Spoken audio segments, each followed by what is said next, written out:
こんにちは。お久しぶりです。皆さんお元気ですか？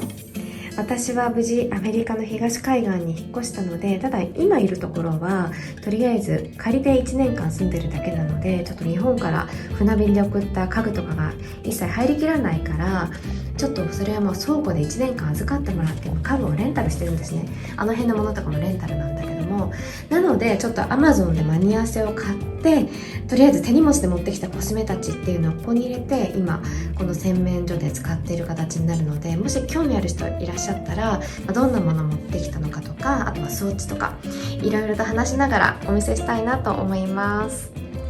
じゃあ上の段からちょっと見せていこうかなって思うんですけど、まずね、一番上の段はこの回転台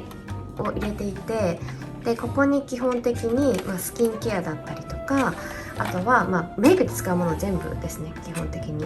今使ってるものね、一気に使うわけじゃないんだけどを入れていて、で化粧水はね、この CNP ラボラトリーのものを使っていて、もうこれ5、6本まとめて買っちゃったんで、やっと最後の1個なのでそしたらね、新しいの買おうかなと思ってるんだけど、であとはね、同じタイプのプロポリスのアンプル、美容液タイプっていうのかな、それをちょっとね使っていたりもします。でこれがオーディナリーのローズヒップシードオイルなんだけど、これねほとんど使ってなかったんですけど、ちょっとホテルとかであんまりにも乾燥がひどい時にこれを顔全体に塗っていたりとか、あとはちょっと今住んでるとこの窓がすっごい硬くてオイルがなくて、これをちょっと窓に塗ったりとかしていたのでちょっと減ってるんだけども、基本的なスキンケアはこれ一つと、あとはたまにこれ使ったり使わなかったりとか、そんな感じですね。あとはこの目の下にこぼれたアイシャドウとか拭き取る時にこれを塗って拭き取ったりとかしたりする感じだったりします。でこれがね、タッチャのものなんだけど、クリームですごくね滑らかな感じで、これがセフォラで、私誕生日が3月だったんですね。3月18日で誕生日の月に買うとこういったものをもらえるので、これと洗顔フォームのセットもらったんだけど、洗顔フォームはなんかいまいちで処分したんですけど、これはね良かったので、シルクキャンバスの下地、化粧下地、それのクリームバージョンみたいな感じですっごい滑らかです。ファンデーションがね、このラプレリーのタイプで、色味がテンダーアイボリーのタイプなんだけども、結構明るめで、こういったねスパチュラタイプになってるんですけど、でこれに関してはもう動画を出していて、色味とかも紹介したことが過去にあったんだけど、ちょっともう一回色見せますね。すごくね自然なみずみずしい感じで、伸びもとっても良くて、こういうタイプのものです。で今はね、ブラシが、今まで柔らかいブラシ使ってたんだけど、今ブラシがなくて、でビューティーブレンダーでスポンジでねこれでつけてる感じになります。で上の方にはコンシーラーがあって、ほとんど使ってないんだけど、でここは拡大鏡かな、何かなってるんだけど、で色味がねこんな感じ、結構固めなテクスチャーなんだけど、すごくね肌に綺麗に馴染んでくれるような感じなんですね。こういった感じのもので、このセットになってるやつで、もう一個暗めの色を持ってたんだけど、もう下の方は使い終わったから捨てようと思ったんだけど、この上が全然使ってなくて、色がねこっちの方がすごい好きだったんですよね。なのでちょん切って、ハサミをちょん切ってこれだけキープしてます。でこの色がね、今ここにやったじゃない、私の肌にはこっちの方が結構しっくりくるかなっていう感じだったりしますね。並べてみせると、この色味とこの色味、自然光です。こっち側に窓があるから。でここにコットン、これはダイソーのやつ日本からダイソーのコットンを持ってきて、あと上にはセフォラの、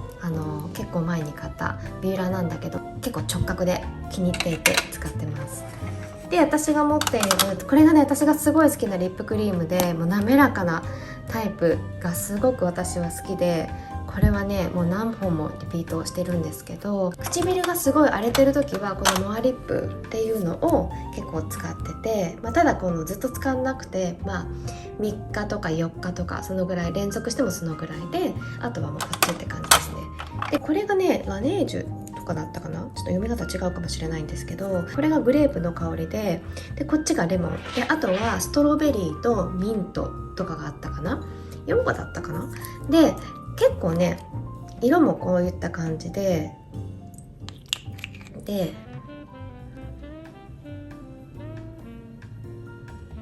本当にこ潤いっていう感じなんだけど、テクスチャーがちょっと硬めなんだけども、匂いがとにかくグレープなんですよ。普段ちょっとつけるのにあんまりこの香りが強いのよりは、せめてこのレモンとかあとはミントとかの方が好きだったから、ストロベリーとかこのグレープっていうのはちょっと私には甘すぎるかなっていう感じなんだけど、そういった香りのものが好きな人は本当にこれいいかもしれないですね。私はちょっとあんまり香りの甘いリップクリームとかもつけないタイプだから、このレモンとかあとミントがグリーンのがミントがあったんだけど、それはね良かったかなって思います。でここに入れてるのが基本的に下地とか日焼け止めな感じで、これとかは結構肌の明るさを出してくれるタイプで、色の黄身をね消してくれるんですよね。他で動画撮ったことあるけど、本当に自然な感じで黄身を消してくれて、かなり肌のトーンアップができるタイプの日焼け止め。結構これ好きで、クールトーンのメイクする時とかはこれを下地に塗ってます。であとはクルードポーボーテのほとんどなくなってきちゃって少なくなってきてるんだけど、日焼け止めをちょっとまだ使っていって、で私が好きなのがこのポール&ジョーのツヤタイプのプライマーで、 S01 の SPF42PA++++ のタイプかな。これが本当にねツヤが綺麗なんですよね。私これすごく好きで、保湿系のもあると思うんだけど、それは私にはちょっとね重くて全然ちょっと合わなかったんだけど、これは本当にこう塗り心地が軽いし、もう日焼け止め効果もあるし、このツヤ感、綺麗なツヤ感っていうのがあるから、これは一番好きかな今のところで。あとはこのシャーロットのタイプの、これも下地だったりとか、あとハイライトとかにも使えるツヤ出しのタイプなんですけど、これはすっごい人気ですよね。でね、実際にもうちょっとしっかりと色がついてる感じで、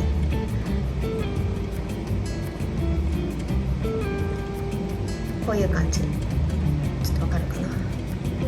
私はこのぐらい透明の方が結構好きだったりするんだけど、こっちの方がもうちょっとカバー力がある感じですよね。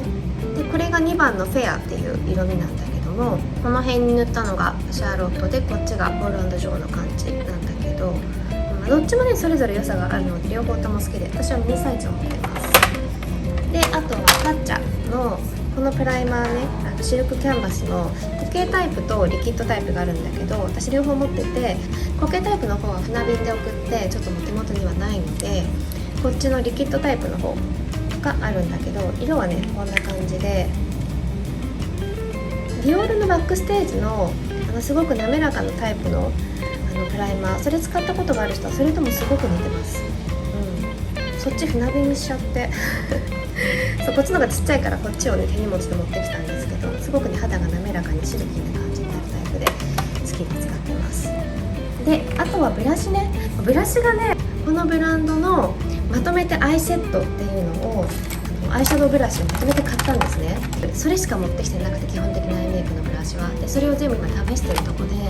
それが終わったら皆さんにちゃんとレビューでブランドの紹介とか、ブラシ一本一本レビューしようかなと思ってるんで待っててもらいたいんですけど、それ以外はフェイスブラシ、私がすごく好きなこのアーティスブラシね、これがオバール7番のタイプだったかな。すごく好きで、特にカバー力が高いファンデーションとかテクスチャーが硬いファンデーションを使う時はこれとっても綺麗に薄く伸びてくれるから、私が好きなマーク・ジェイコブズのリマークバリファンデーションを使う時にはもう必ずこれを使っていたんですね。でこれに関しては形がちょっと大きいからちょっと別に入れていて、あと自分が持ってきたいフェイスブラシに関しては他の袋にまとめてピックアップしてね入れてあったんだけど、船便で送る日にこの作業員の人がこうバーっていろいろ作業していて、なんかどさくさに紛れて一緒に持ってかれちゃったのでないと思ってだから100円ショップで急遽買ったのが結構柔らかくてよくて、100円ショップのもすごい当たり外れあるからあれなんだけど、これに関してはねとっても良かったから。でこの100円ショップがねシルクっていうとこだったんだけど、基本的にシルクにあるのはセリアにもあったりするので、もしかするとこのタイプのあるかもしれないんですが、でこの前セフォラで買ったのがこのタイプのハイライト用のブラシなんだけど、私はねこれコントーアに使っていて、こういった感じなんですね。でちょっとこのドーム型になってる感じだから、先っぽのところで細くねのせることができるし、この周りの部分でちゃんとブレンディングもしてくれるので、とてもね塗りやすくて、最初でも触った感じとか、別に普通かなと思ったんだけど、すごくね塗りやすくて、安かったんですけどこれも買ってよかったと思って、これはね今でもしっかりと使ってます。てかもう今ブラシがないからこの2つしか使ってなくて、基本的にビューティースポンジなんですよね。でこれがね昔のタイプのリアルテクニックだったか、今はねもうリアルテクニックはこの RT って刻印がちゃんとしてるんですけど、または同じ形のコピーの似たようなやつで100円ぐらいで買ったけどすっごく良かった、どっちかなんですけどとにかく柔らかいのが私は好きなので、ピンクのビューティーブレンダーとかあるじゃない、あれとかもうちょっとねこのキレがいいんですよね。もうちょっとこう固めな感じだから、それでテクスチャーの硬いファンデーション塗るんだったらいいんだけど、こっちの方がもっと柔らかいから、そういうのだと結構吸収しちゃう感じなので、これはどっちかっていうとコンシーラーとかをのせて、それをね綺麗な感じでこうゆっくりとブレンディングしてあげたりとかセッティングするのに私は好きだったりするんですけど、ただ今柔らかいファンデーションブラシがないので、ラブレリーみたいなちょっとテクスチャーが緩めなものは今これをね軽く使ったりもしています。であとはねこれがね私がもうずっとリピートしてる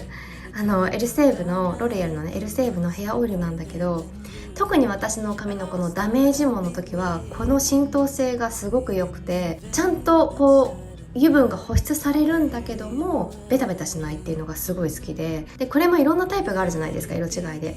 でちょこちょこ試したんだけど、私にはこれがすごく合っていて、もうこれ最後なんですけど今使ってます。これ大好きであとはここにあるのがねイングロッドのジェルライナーなんだけど、77番のタイプなんですね。海外のプロのメイクの方では知らない人は多分いないと思うんですけど、すごく有名なジェルライナーで、とにかく真っ黒だし持ちもいいんですね。でこれがシグマの E06 番っていうウィングドライナーのね目尻をちょっとこう跳ね上げるようなラインにすごく適してるんだけど、結構ねもうずっとかけるっていうか伸びがすごくいいんですよ。すごく伸びがいいし、例えばね爪でこうやってスーってやるじゃない、この綺麗にこう伸びてくれるっていうか直しやすかったりもするし、これはねとっても好きです。でちゃんとオイルで綺麗にやらないと全然落ちないから、このタイプは好きで気に入ってます。なんかジェルライナーとか何か試したいなっていう方は一回はこれ使ってみてもいいかもしれないです。であとはねこっち側にあるのがアイライナーのペンシル系ね。でこの辺は結構もうまとめ買いで、このカラフルなタイプの全部でいくらみたいな感じでアリエクスプレスで買ったんですね。ただ中国製だからちょっと心配だったんだけど、このねこっちの方だったかな、リキッドのペンタイプの感じですね。この黄色とかねこういうのね。でこれに関して中国製だから一応私の成分わかる子にこのペンタイプの方がだったかな見てもらったんだけど、問題なかったから使ってるんですが、でこれは結構ね発色がすごくいいんですよね。日常的にすごい使ってるわけじゃないんだけど、インスタグラムとかでこのイメージでルック作ったりとかいろいろするときに、この辺のこういった発色がいいようなリキッドのものとかちょっと使うことが出てくるかなと思ったので、これはね持ってきました。でねここはねまだ紹介したことがないんだけど、マルチクロームのペンシルをまとめて買って、12345 6本だったかな。でちょっとブランドの名前忘れちゃったんだけど、1本ね10ドルぐらいして送料も20ドルぐらいで結構高かったんですよ、合計総額がで実際どうかっていうと、こういった感じで結構細くて、ものによってはちょっと割れちゃってたりとか、そんな長くもなくてね、だから結構ちょっと高めだなとは思ったんだけど、ちょっと色を見せますね。これがね全部買った色をスウォッチしたものなんだけど、個人的にこれがねすごく可愛くて、ピンクと、ね、この感じが可愛くて好きなんだけど、他はねそんなに色の変わり強いってわけでもない気がするし、適度なんだけど、まあだったかなっていう感じで、だから特にレビューとかしてなかったんだけど、こんな感じのねペンシルタイプなんですね。だから目頭とか下まぶたとかにつけてあげても可愛いけど、でもこれだったら自分が持っているマルチクロームとかをリキッドとかでつけて、で細いラインでペンシルブラシとかで描いてあげても全然いいかなと思ったので、とりあえずねこれが私が持っているマルチクロームのこのペンシルタイプのものがこんな感じになります。あとはね眉毛の日本から持ってきたインテグレートのこれ好きなんですよね色がこの茶色の感じで、普通に線もね細くかけたりもするし、ただもうちょっと細い方が私は好きだったりするから、結構こういうので描いた後に裏のブラシとかでこうぼかすような感じにしているんだけども、これはよく使ってますね。であとはマスカラは1個だけ持ってきて、アワーグラスのねこのタイプのマスカラのミニサイズなんだけど、こういった感じのブラシで、ボリュームっていうよりかは長さかなっていう気はするんだけど、まあすごい好きな人もいると思うけど、私のまつげにはまあ特別にすごいってわけでもないかな。でこれに関してはマーク・ジェイコブズのリマークブルファンデーション残りちょっとをこれに移し替えて入れてます。でこれは DIY とかでリップグロスとかの容器で売ってると思うんですけど、そのタイプので1個だけね残ってたから入れたんだけど、ただね一番大事な部分がなくて、この中にもう1個本当はキャップがあるんだけど、それが行方不明で入れた後に気がついてと思って、だけどこう本当に気をつけてこう出してる感じなんですけども、これは仕方がないので最後まで気をつけて使う予定でいます。ただこういった入れ物によく私は出張の時とかもファンデーションを移し替えて、コンシーラー塗るみたいにもうファンデーション塗る時にこのブラシで塗って、あとは広げたりもすることができたので、このタイプはすごい好きだったりします。であとは私が持っているコンシーラーで、これがねローラ・メルシエのタイプで、色味が 1N っていうタイプなんだけども、すごく明るくて、あとねつけ心地が軽いっていうかな。これコンシーラーとして使ってなくて、カットクリースとかの時に結構この重くないテクスチャーで軽いので、これでちょっとラインを引いたりとかすることがあったりします。でもう一個ねカットクリースの時に使うのがナーズのコンシーラーで、これが色味がライト1ですね。このタイプもねテクスチャーが軽めで、本当は合成毛を使いたいんだけどちょっと今洗っちゃってるので、これでねやるとこういった感じで重くないから、ちょっとこういうので線を引いてあげたりとかするのが私は好きで、カットクリースとかやるときに自然な感じでカットクリースを押したいので、この2つを使うことがあったりします。であとはこれがカラーコレクターの韓国コスメだったと思うんですけど、このラベンダー系の色で、これね結構肌にねビューティースポンジとかでなじませてあげるといい感じでこの薄くねやってくれるので、結構クールトーンのメイクとかする時にはこれをこのスポンジとかで頬の部分とか高い部分にこの色味をちょっとのっけてあげて、で上からファンデーションを軽く塗ってあげたりとかすることもあったりします。色のね黄身をちょっとカバーしてくれる感じが好きだったりするので、テクスチャーも思ったより硬くないからちょっとこれが好きで使ってます。でこれがラプレリーのコンシーラーで、これねこれとレフィルが1個ついて8000円ぐらいだったんですよね。今もう値段変わってると思うんだけども、でカチャカチャってってこう出していくタイプで、とっても滑らかでね、カバー力はそんな強くないかなと思うんだけど、だけどもちょっとこう部分的に軽くメイクしたい時とかはポイントでこれだけ使うこともあったりします。であとはフェンティビューティーのコントーアアンバーの色味ねのスティックを持ってきてるので、この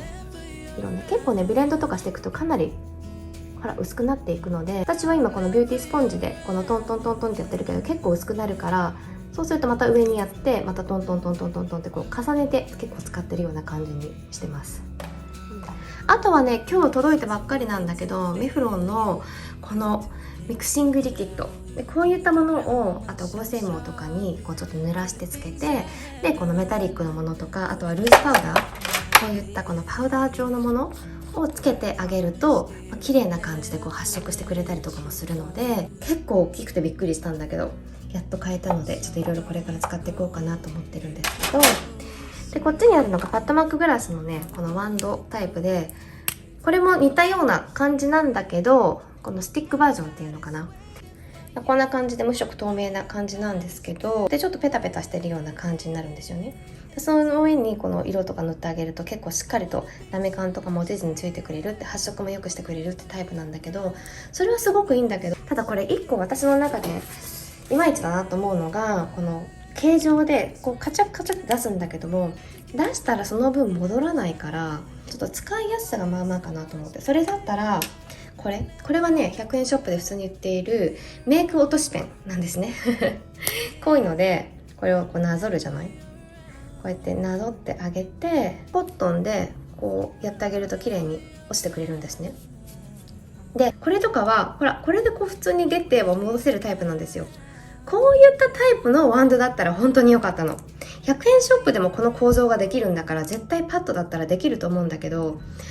こっちのタイプのこういったタイプのこの棒が良かったっていう個人的な思いですそうなのでこれ持ってきてるでしょ。であとは私がよく使っているアイシャドウのプライマー、これがナターシャ・リノーナのプライマーで、他の動画でプライマーね、私が使っている他のみんなプライマーを比べたのが出してるんですけど、ちょっと見てない方のために今簡単にまたスウォッチしちゃうと、今日動画いろいろスウォッチとかしていくので、本当お茶のお供にゆっくり見てくださいねこういった感じですごくねこってり滑らかなんですよ。私それがとっても気に入ってて、で綺麗に伸びてくれるっていうね、すごくね私はこれ使ってます。ただすごく肌が自分の中で乾燥してるなとか思う時はビジアートのプライマーを使うことがあって、これはすごくね肌が滑らかに見えてくれるタイプのもので、塗り心地もねとってもほらすごく滑らかでスーッとしてくれるから、これを塗るとほんと手触りも良くなるというか肌がスベスベになる感じなので、こういったものを使ってあげることもあったりします。ただ色味としては無色透明だからナターシャの方がねカバー力はあるかなって感じなんだけど、これを使うこともあるし、あともう一個がアナスタシアのプライマー、これはね結構白いんです。結構白いから私の中ではちょっと白すぎだなと思ってほとんど使ってなかったりもするんだけど、たまにちょっと明るさを出したいっていう時にはアナスタシアとかもちょっと使ったりもするんですけど、これはね本当に白いです。薄く塗っても少量でかなりできるんだけど、かなり色が明るくなるから、ちょっとそれぞれみんな違うんですけど、私が一番使ってるのはナターシャのプライマー、このタイプになってます。あとはダネッサ・マイリックスのカラーフィックスっていうねこのマットのタイプで、色がとってもねちょっと良さそうだなと思って、これねほんとちょっとでいいんですよ。ちょっとで発色もいいしすっごい伸びるの。もうだからほんとちょっとにしないと濃すぎちゃうから、こういうのを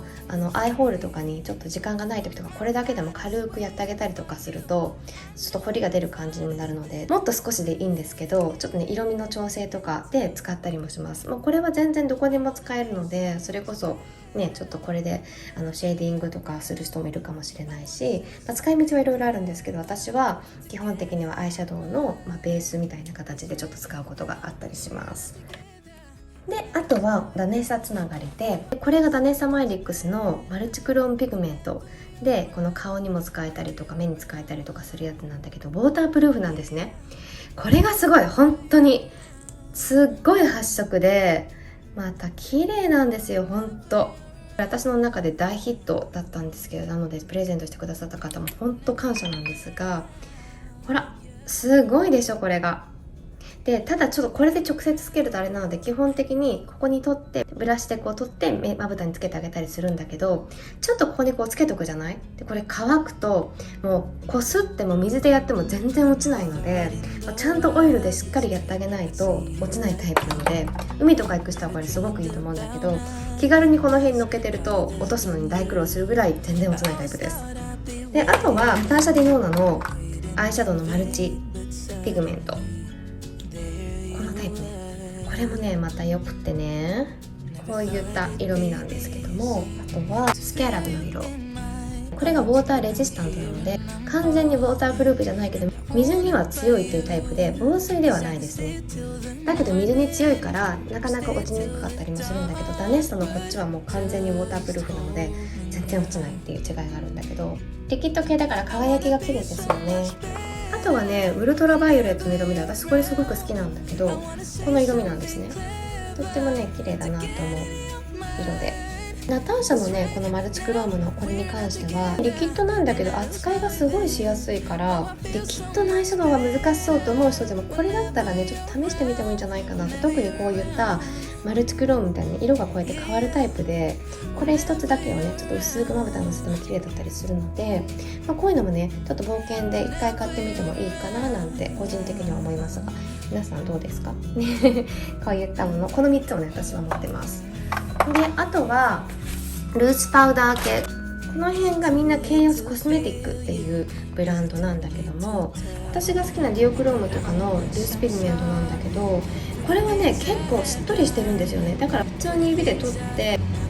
ちょっとこう塗ってあげるだけでも全然肌にこうフィットしてついてくれるから、ちょっとまぶたの中央とかにつけてあげたりとかしてもとっても綺麗で、似たようなねインディーブランドでケイオスメイクアップっていうのもあるんだけど、ここはケイオスコスメティックっていう方なんだけど、値段も安めだし、すごくねここのは好きだったりします。だからまた買ってもいいなって普通に思ってるぐらいなんだけど、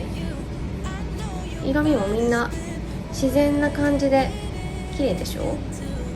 あと私がすごく好きなのがバルハラなん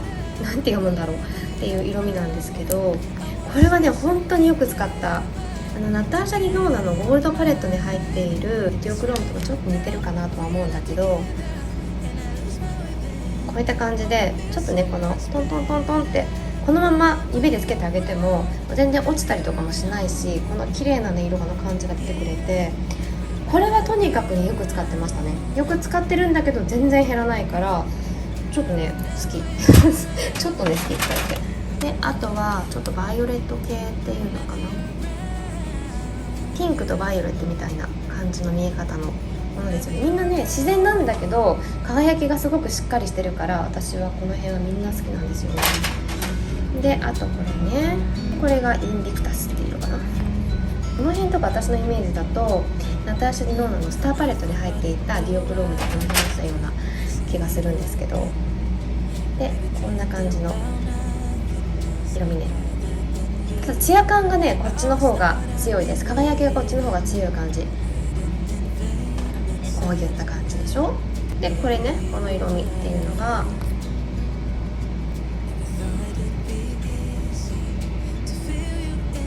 こういった感じの、こんな感じかな。同じブランドで最後の色味に関してはこのちょっと白とかピンク系のこういった感じですね。この辺の色味を持ってます。あとはねロシアのやばい粉って言われるこのブランド、そこからもルースピグメントを買ったんだけど、一応みんなここにね色の感じこんな感じでこうつけてるんですけど、これも取ってみてこういった感じなんだけど、こっちの方が粉全体がちょっと動画だと分かりにくいかもしれないんだけど、もっとサラサラしてるんですよね。だからこういったミキシングリキッドとかハットマークグラスのこういったバンドのとかを下に使ってあげて上に乗せてあげた方が色のつきが良くなるタイプですね。これもそう、みんなね